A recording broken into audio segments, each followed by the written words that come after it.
So I'm going to get into the connection between cancel culture, gang stalking, and mental health.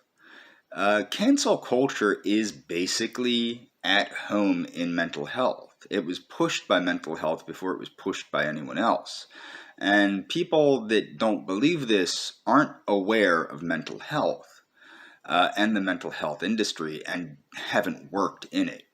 Or if they did work in it, they worked in it with blinders on, so that they didn't have to acknowledge the reality of what was going on in the mental health industry.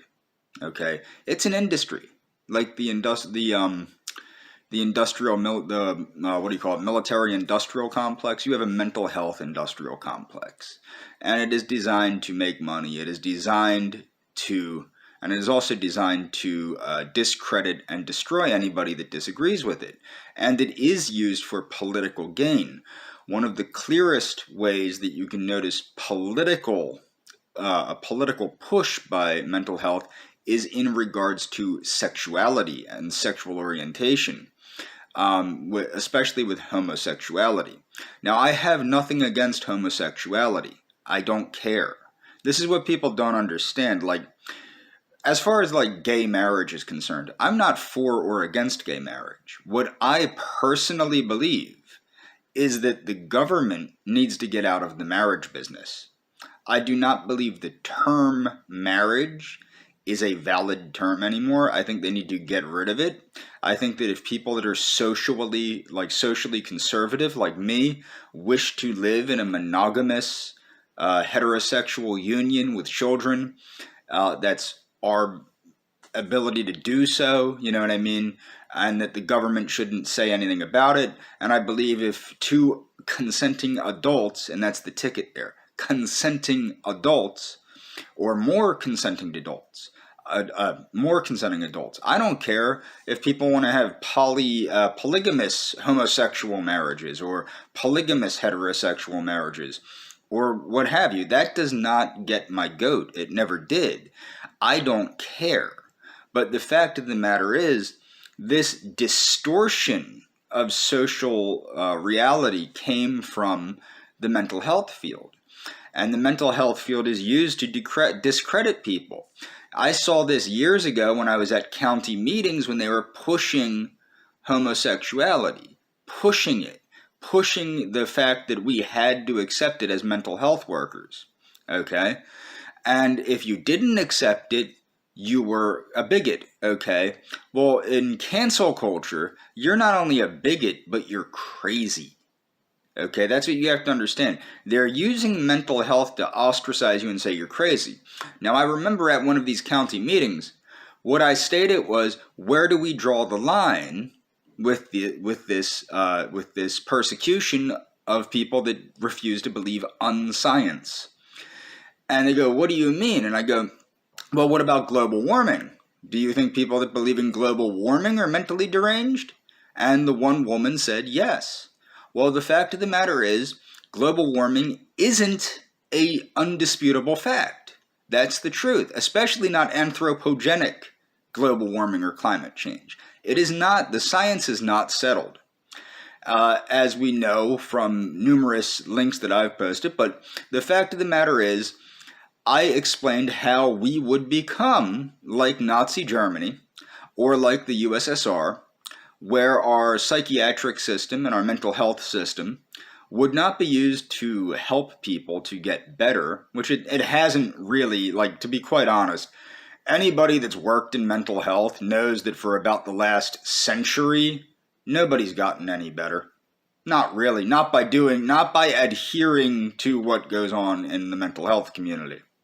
Not really. It's not designed to get you better. It's designed to keep you in the system, to keep you on drugs, to keep you with distorted ideas of what reality is, and to make you think what they want you to think. Whether that has to do with homosexuality, or global warming, or whatever kind of propaganda they're shoving down your throat, or medication works. You better take your meds. And anybody that has worked in the field knows that a lot of people After about a year, it is very hard to tell many people on medication from somebody that has severe cognitive issues, either from being born mentally challenged, or from getting hit on the head, or being deprived of oxygen at birth, etc. It is very difficult to tell somebody that is under the influence of strong psychiatric medication and that it is literally cognitively screwed up. Okay, and that's the truth. And many people will vouch for me on that, I would think. But the fact of the matter is, this all started by pushing human rights. And there was a KGB agent that defected, Benznov or something. I'm going to leave a link to him, Yuri Benznov, or I forget how to say his last name. But the point is this is how it works. It works with social justice. And then social justice evolves into cancel culture. The fact of the matter is, social justice is not a bad word. That's the thing. The liberals have stolen the word social justice. Social justice is exactly what it sounds like. In fact, the word justicialism, or justicialismo, actually comes from the term social justice for all Argentinians. That was the concept behind justicialism. And Volkisch equality was the concept of its German social justice. And Mussolini wanted social justice for his people.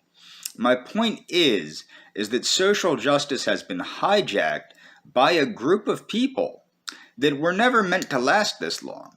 What the concept was with the radical left in this country was that it would destabilize. I want people to watch the first link that I put up there in the description.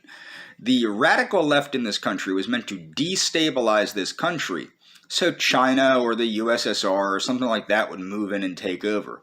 Well, we outlived the USSR, okay? So the USSR isn't coming in to restore order. These Looney Tunes are what are called useful idiots. They're disposable, okay? So they're pushing, like Antifa, they're disposable. They're not meant to last. They're meant to destabilize. That's all they're meant to do.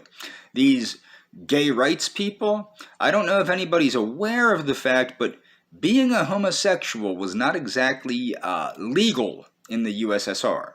It was considered mental derangement, and people were locked away for it. Okay? So my point is that you have a system in this country that is not only justified by the status quo, but it's exalted by the status quo. People look up to therapists and psychiatrists and things of that nature as authorities on health, and they're not. Now, what's funny is if you watch the interview with Tom Cruise did not beat up Brooke Shields or anything like that, did not attack Brooke Shields for taking antidepressants. What he stated, and it's a fact, it is not imaginary, what he stated was that it was highly irresponsible for her to be promoting the use of antidepressants, which is what she was doing, because it's dangerous. And then when they asked him, or the guy said, "You're not an expert on this," actually the Church of Scientology, and again, I'm not a Scientologist, but as I said in the past, I will support the Church of Scientology in any way I can because of their war on psychiatry. That's the main reason why. It's because psychiatry is literally one of the most, if not the most destructive forces that is not opposed by anyone except for the Church of Scientology, really, and the Citizens Commission on Human Rights. There are not enough people that are legitimately standing up against it. There are not enough former mental health workers that stand up against it. There's not enough people saying this is wrong. This is a crime against humanity. This is a crime against civilization. This is a crime against the Constitution. This is a crime against the Bill of Rights. You know, there's not enough people doing that. So factually speaking, the Church of Scientology does educate their people very well on the dangers of psychiatric medication, and very accurately. That's something that people don't understand. Very accurately. Far more accurately than most other groups. far more accurately than people going to school to be a psychiatrist. Psychiatrists do not grasp the danger of psychiatric medication. They do not grasp the danger to the individual, and they do not grasp the danger to society as a whole. They also do not grasp the way that psychiatric medication is being used to dole down people that have dissenting opinions, and how mental health is being used to ostracize and destroy people that have dissenting opinions from what the status quo is. When I was in 2016, when I voted for Donald Trump, a lot of my friends from other countries, primarily from the former USSR, mostly from Russia, were warning me about how Trump was, basically going to become like a dictator. And Trump didn't, but that's only because of the structure of government we had kept him from.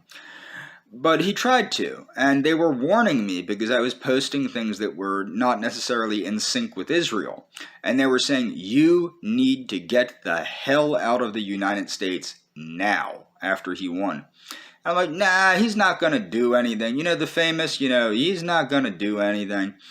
Well, he did. He passed a law that the Senate and Congress can't defame Israel. There's a number of states where you're not allowed to boycott Israel.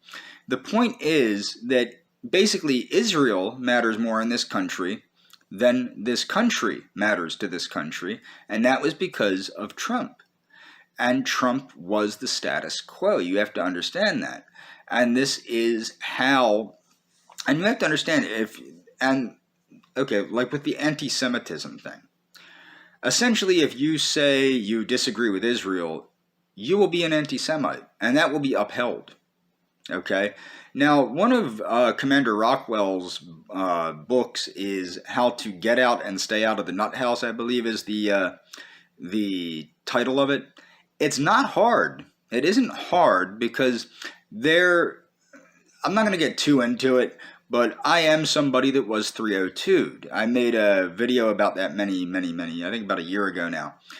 But the thing is, they wish you to bend to their will.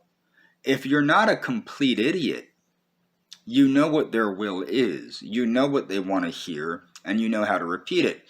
The reason I was 302'd, essentially, literally, was because I refused to, I didn't have the choice to refuse. I had a doctor from like Nigeria, Liberia, I don't know, the Congo, somewhere there. And I couldn't understand what he was saying, and he couldn't understand what I was saying. And I said I wanted an American doctor. And he diagnosed me with xenophobia, a fear of foreigners. I did not have a fear of foreigners. I didn't like the fact that the dude didn't speak English and did not hardly understand English. And he took it out on me. He took it out on me. He did not like that I was white. He did not like that I spoke English.